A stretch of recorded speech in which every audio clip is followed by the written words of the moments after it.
The thing that we love about prior learning assessment is the fact that it lifts people up.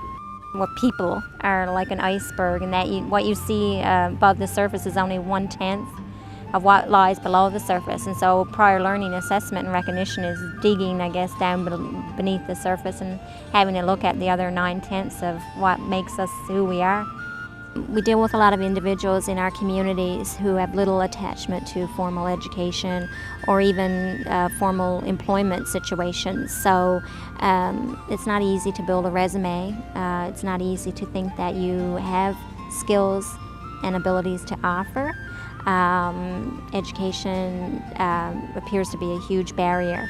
Prior learning assessment and recognition, the thing we call PLAR, in a nutshell is looking back at your life's learnings, your experiences, your activities, your work, your education, any and all activity of your life, and really reflecting on the skills and abilities that you've brought to the table.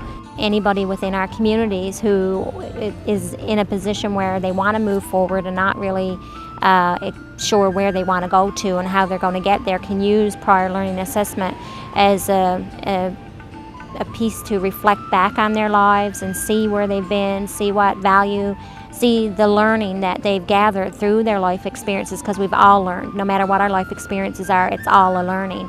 And to take that learning and put it to good use towards their future. We received funding through the Canadian Council on Learning through the Adult Learning Knowledge Centre in New Brunswick, which was phenomenal. It was a small piece of funding, and lots of times we're out looking for bigger pieces of funding to do bigger pieces of work, and sometimes can't find that little piece of support to have the conversation that we need to have to move things forward. We just use that piece of funding to bring the community members together, as well as individuals from government agencies and even the private sector, to talk about what prior learning assessment and recognition is. And to do that, we brought in some experts, because obviously Amy and I weren't the experts in the field. We just knew that we wanted to learn more. For me, working in the community centre areas, they're often depicted by poverty and the challenges that people have don't come from a strengths-based place.